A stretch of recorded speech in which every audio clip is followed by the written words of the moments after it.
All right, I'm going to run through some foam rolling with you today. So at home, I only have a mini foam roller. If you're at the gym or you have a bigger one, it will work just the same, but I'm gonna work with what I have. Today, a couple of these will work better if you have the larger foam rollers, but they'll work just fine with the mini ones too. So when I foam roll, as a general rule, you don't wanna hold on anything tender, so like a knot, things like that, for more than like 10 to 15 seconds, roll off of it. Then you can always come back to it if you need to. But you wanna hold on one spot if you find those knots so that body has a chance to relax, and then give it a little break and you can come back to it. So when I foam roll, I like to just start from the bottom up, keep it nice and simple. So I'll start with my calves.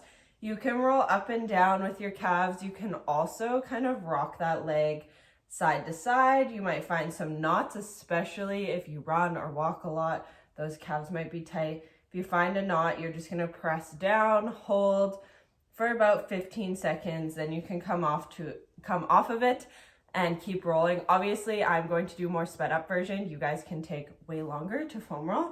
You can do both calves at the same time or one leg and then the other. If you want a little bit more pressure, I recommend doing one leg at a time. You can kind of use that other leg to help. Then you can come up to those hamstrings. I like to do one hamstring at a time. I point my toe on that foot. Again, you can go side to side, up and down, into those glutes.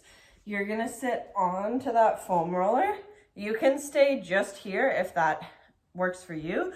I like to cross one leg over the other and then bring all my weight onto one side at a time. Obviously, you do both sides.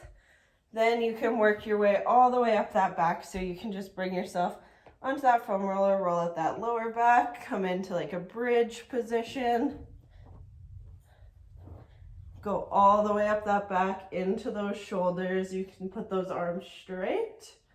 Then when you're on that back, you can flip it the other way too. So have that foam roller almost running along your spine. Come up into a bridge.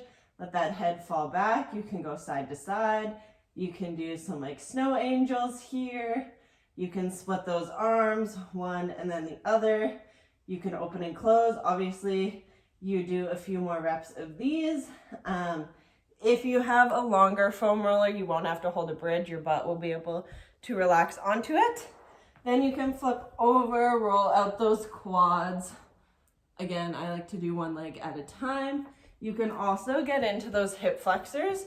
So you're gonna angle that foam roller away from whatever leg you're focusing on. So if I wanna do my right leg, I'm gonna angle that away. Then you're gonna come onto that foam roller, open up that hip here. It looks a little awkward, but open up that hip and you can roll all the way up into that hip flexor. Obviously you don't have to do all of these. If certain areas are sore, just do those areas. Or if you need a full body stretch, you can run through everything. Again, take your time, remember to breathe, hold on those knots, and let me know if you have any questions.